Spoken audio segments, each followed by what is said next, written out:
প্রথম শ্রেণীর দ্বিতীয় সাময়িক পরীক্ষা 2026-এর আজকের ভিডিওতে আমরা ইসলাম শিক্ষা এই বিষয়ের একটা নামকরা স্কুলের প্রশ্ন নিয়ে আলোচনা করব। তো আশা করি এই ভিডিওটা তোমরা যা শুরু থেকে শেষ পর্যন্ত যারা দেখবা তারা দ্বিতীয় সাময়িক পরীক্ষার প্রশ্ন কেমন হবে সেটা তোমরা ধারণা পাবা এবং এই প্রশ্ন থেকে তোমাদের অনেক প্রশ্ন কমনও আসবে।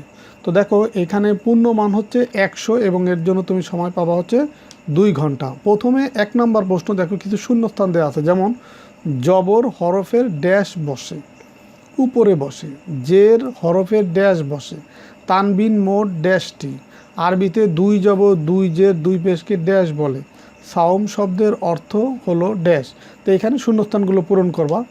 তারপরে দেখো 2 নম্বর প্রশ্ন, যেমন হরকত কাকে বলে, তানবিন কাকে বলে, 2 জের হরফের কোথায় বসে, পেশ হরফের কোথায় বসে, ইসলাম শব্দের অর্থ কী, আল কোরআন কার বাণী, নামাজ মুমিনদের জন্য কি, নামাজ বেহেশতের কি।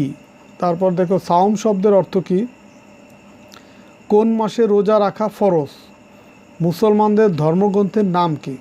তো এখানে দেখো এই তোমাদের পরীক্ষার প্রশ্ন কিন্তু এই টাইপের হবে। তো আশা করি যারা ভিডিওটা মনোযোগ দিয়ে দেখলা তোমাদের প্রশ্নের ধরন সম্পর্কে একটা ধারণা হলো এবং এখান থেকে তোমরা যেহেতু অনেক প্রশ্ন কমন পাবো, তো তোমাদের আশা করি অনেক উপকার আসবে। তো ঠিক আছে, সবাই ভালো থাকো, সুস্থ থাকো, কথা হবে পরের ভিডিওতে। আল্লাহ হাফেজ।